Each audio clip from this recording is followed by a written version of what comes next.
Kembali bersama kami pemirsa, sidang pembunuhan Brigadir Joshua mendekati akhir. Pekan depan semua terdakwa akan menjalani sidang tuntutan dari jaksa penuntut umum. Pada sidang lanjutan kasus pembunuhan Joshua yang digelar di Pengadilan Negeri Jakarta Selatan yang digelar kemarin, dua terdakwa yakni Ricky Rizal dan Kuat Ma'ruf dihadirkan dalam persidangan. Majelis hakim yang diketuai Wahyu Imam Santoso mencecar terkait skenario pembunuhan Joshua oleh Verdi Sambo. Selain itu, majelis hakim juga menanyakan soal uang yang diberikan Sambo setelah Joshua meninggal dunia.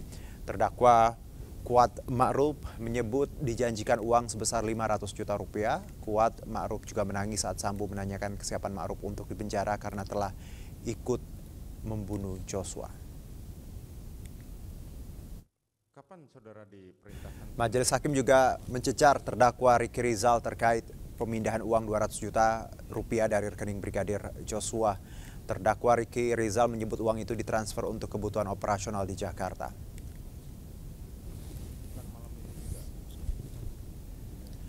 Ya, dan untuk membahasnya, sidang pemeriksaan terdakwa Ricky Rizal dan Kuat Ma'ruf yang digelar hari ini sudah terhubung bersama kami Belan Dewangga Pribadi, kuasa hukum Ricky Rizal, Irwan Irawan, kuasa hukum Kuat Ma'ruf, dan Suparji Ahmad, pakar hukum pidana. Assalamualaikum, selamat sore Bapak-Bapak.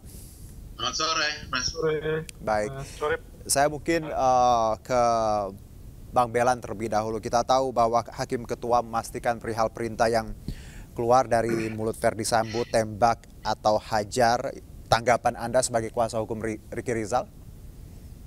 Ya, kemarin sudah disampaikan juga oleh Mas Ricky bahwa yang disebutkan oleh Pak Verdi Sambo yang dia dengar adalah tembak. Jadi ya itulah yang dia alami dan dia dengar, dia sampaikan di muka persidangan, Mas. Baik. Kalau kita lihat dengan alasan ini, bagaimana Anda melihat posisi Ricky Rizal hingga saat ini? Kita tahu tuntutan akan dikeluarkan pekan depan. Posisinya seperti apa kira-kira? Sehingga kan posisinya semakin jelas. Baik. Bahwa kalau kita berdiri pada asumsi-asumsi, itu kan harus didasarkan juga kepada bukti-bukti. Sehingga seseorang yang duduk di kursi pesakitan ini tidak dihukum dengan asumsi saja. Oke. Nah, asumsi kemarin itu kan sudah terpatahkan satu demi satu bahwa memang dia tidak mengetahui skenario itu dari awal dan dia hanya berada di tempat yang salah, di waktu yang salah. Itu yang terungkap di persidangan, Mas. Oke. Jadi tidak mengetahui dan berada di tempat dan waktu yang salah. Itu poinnya ya, Bang Belan ya? Tuh. Oke. Saya ke Bang Irwan, kuasa hukum Kuat Ma'ruf. Kita tahu banyak dinamika juga pekan ini. Apa yang poin-poin apa saja yang Anda bisa garis bawahi untuk klien Anda di sidang pekan ini?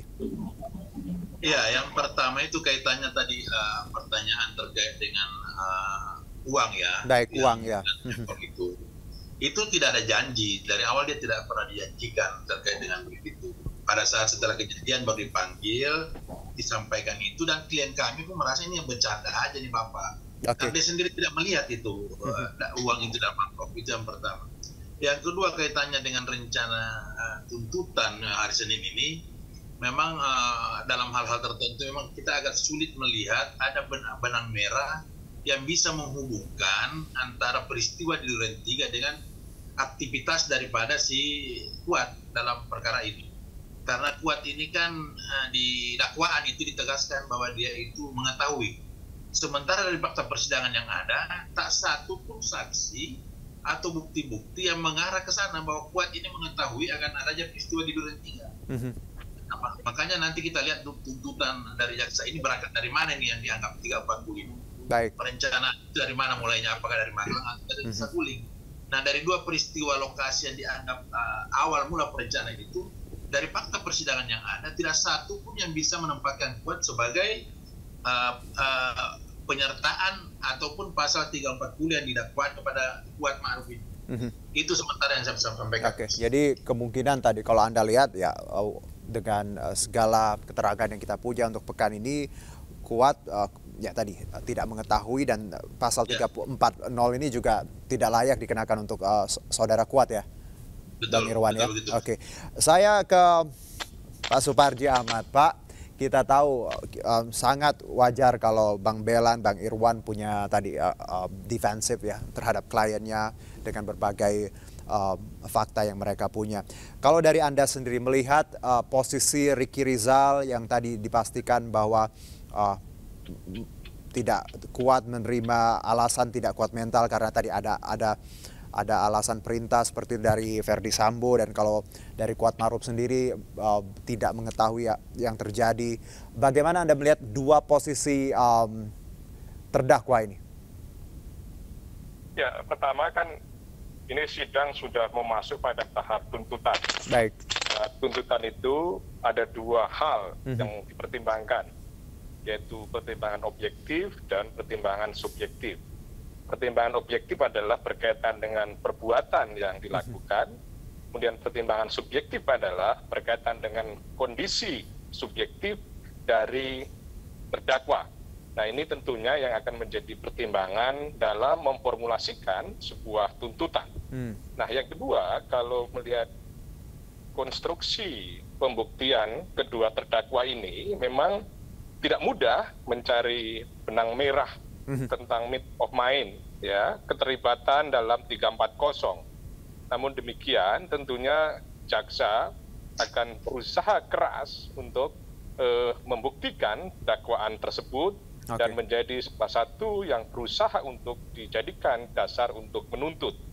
Satu-satunya mungkin yang menjadi pertimbangan adalah ketika bahwa kedua terdakwa ini itu mengetahui, misalnya ketika Verdi Sambo mengatakan untuk melakukan klarifikasi kepada Joshua dan siap tidak untuk meng-cover, membackup gitu. Nah, inilah yang mestinya kemudian dimaknai, ya, dalam hal ini. Kalau kita cermati dari dakwaan jaksa itu, kenapa kemudian ini tidak mencegah terjadinya peristiwa tersebut. Nah, ini memang tidak secara simplistis bisa dikonstruksikan sebagai satu perbuatan merencanakan atau adanya untuk kesamaan niat untuk melakukan kejahatan tadi itu. Tetapi kalau kita lihat adalah kenapa tidak mencegah atau misalnya menyuruh Joshua pergi atau kemudian sembunyi sehingga tidak terjadi peristiwa tersebut. Nah, ini mungkin logika-logika dakwaan yang dipakai juga akan dipakai dalam konteks tuntutan nanti. Itu, Mas, sementara. Ya. Baik, dengan kata lain kalau tidak tahu tadi skenario atau merasa dibohongi, poin yang bisa, entry poinnya mungkin bisa tadi, kenapa tidak mencegah, seperti itu ya? Iya. Pak Suparji. Saya ke Bang Belan sendiri, bahwa apa dari pandangan Anda, apa yang perlu didalami majelis hakim selain terkait perintah Verdi sendiri terhadap Ricky Rizal? Ada hal lain yang menurut Anda harus dipertimbangkan majelis hakim untuk melihat posisi Ricky Rizal?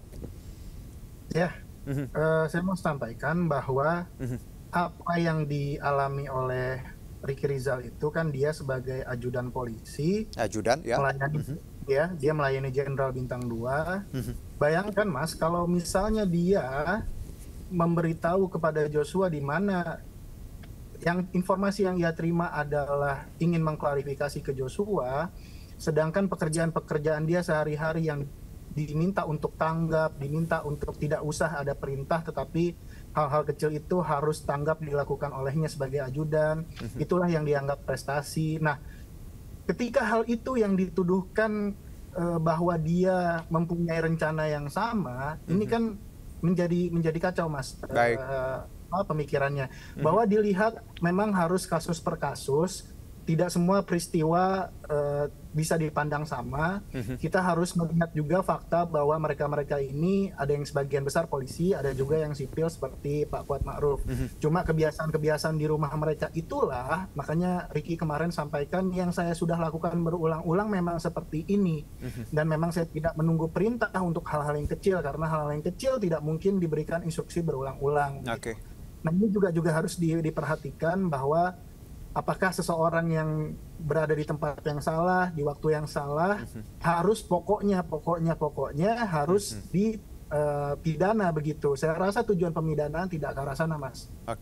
Baik. Dengan kata lain, Bang Belan, bahwa sebaiknya hakim melihat ini per item ya, per episode, bukan the whole process ya, untuk mengklaim apakah tadi Ricky Rizal memang 340 atau tidak. Nah, kalau dari Bang Irwan Irawan sendiri, kita tahu tadi ketika Ricky Rizal tadi Bang Belan menyebutkan bahwa relasi kuasa ini sangat kuat, jadi sangat sangat sulit kalau untuk posisi beberapa klien karena mereka berada di level bawahan seperti itu. Dari Anda sendiri, apakah ini juga menjadi alasan Anda atau pertimbangan yang harusnya hakim juga lihat bagaimana posisi Kuat Ma'ruf sebenarnya dia tidak dominan, hanya ada di beberapa episode atau beberapa item, Bang Irawan? Ya, terlepas dari posisi dia sebagai ART ya, supir ya. Memang dalam perkara ini dari pembuktian material yang ada, dia ini hanya Kuat Ma'ruf ini maksud saya hanya sekali berkomunikasi dengan FS. Di mana dalam perkara ini FS ini kan diduga sebagai perencana ya, dengan yang sudah berbicara berdialog dengan si Ricky dengan si Eliezer di lantai 3. Nah, Kuat Ma'ruf ini pada posisi perkara ini dia tidak sama sekali menunjukkan ada aktif berkomunikasi dengan pihak-pihak yang kelima terdakwa yang ada, keempat terdakwa yang ada. Hanya sekali dia berkomunikasi dengan FS, itu pun di Duren 3. Ketika dia diminta memanggil, hanya itu aja komunikasinya.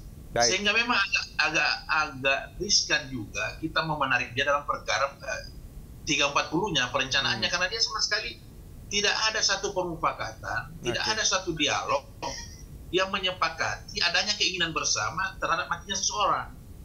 Nah, itu kan yang perencanaan yang dimaksud dalam 340. Nah, dalam hal ini Kuat Ma'ruf dalam persidangan pun tidak pernah berkomunikasi dengan FS, cuma sekali ketika minta memanggil Ricky dan Joshua ke dalam. Setelah itu tidak ada, sebelumnya pun tidak ada. Sehingga memang dalam perkara yang sedang berjalan dan nanti dalam tuntutan jaksa kita akan melihat di mana posisi Kuat Ma'ruf ditempatkan dalam tuntutannya. Karena dalam dakwaan disampaikan bahwa seolah-olah si Kuat Ma'ruf ini mengetahui dari awal adanya rencana yang akan terjadi di Duren 3. Padahal dalam bukti di persidangan dan fakta persidangan ada, tidak satu pun yang bisa menggambarkan itu bahwa Kuat Ma'ruf mengetahui akan adanya peristiwa di Duren 3. Baik. Mungkin seperti itu, Mas. Baik, Bang Irwan, Bang Belan, dan juga Pak Suparji, kita jeda dulu. Kita masih punya satu segmen, nanti kita sambung. Dan pemirsa tetap bersama kami di MNC News Now.